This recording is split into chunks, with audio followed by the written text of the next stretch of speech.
But we also know that it is the insatiable dedication to uncovering the absolute truth that keeps us from turning a blind eye to corruption and to injustice, to tyrants and victims and secrets and lies.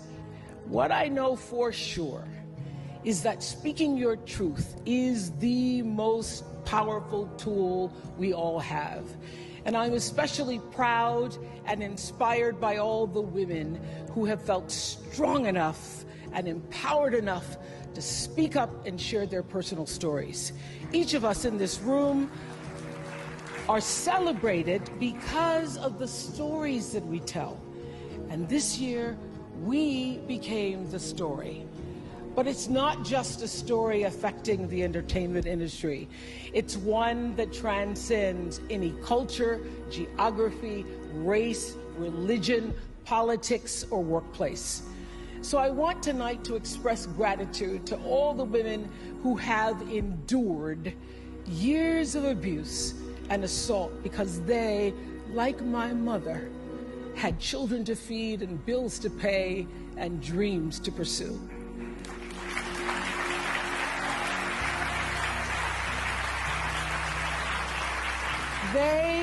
They're the women whose names we'll never know. They are domestic workers and farm workers.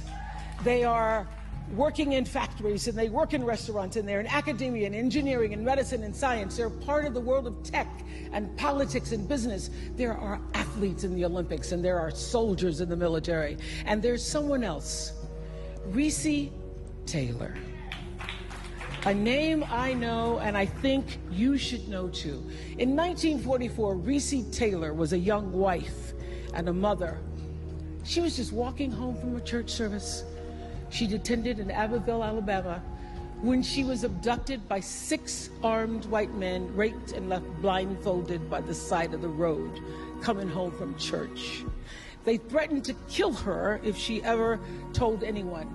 But her story was reported to the NAACP, where a young worker by the name of Rosa Parks became the lead investigator on her case. And together, they sought justice. But justice wasn't an option in the era of Jim Crow.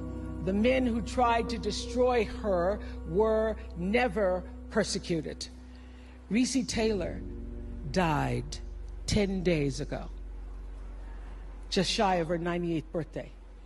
She lived, as we all have lived, too many years in a culture broken by brutally powerful men. For too long, women have not been heard or believed if they dared to speak their truth to the power of those men. But their time is up.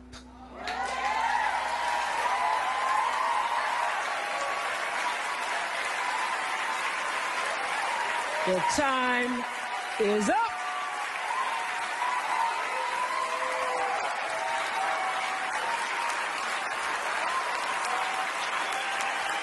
Their time is up. And I just hope that Recy Taylor died knowing that her truth, like the truth of so many other women who were tormented in those years, and even now tormented, goes marching on. It was somewhere in Rosa Parks' heart almost 11 years later when she made the decision to stay seated on that bus in Montgomery. And it's here with every woman who chooses to say, "Me too." And every man who chooses to listen.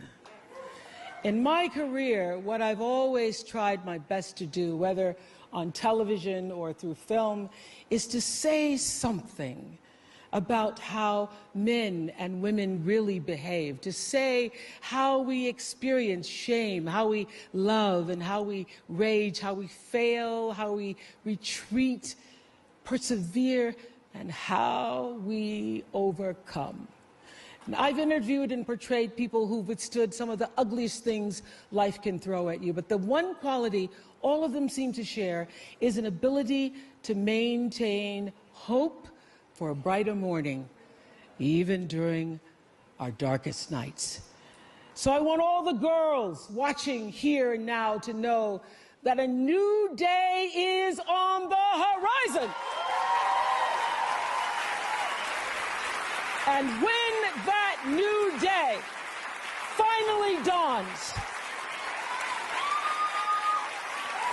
it will be because of a lot of magnificent women, many of whom are right here in this room tonight, and some pretty phenomenal men fighting hard to make sure that they become the leaders who take us to the time when nobody ever has to say, "Me too," again.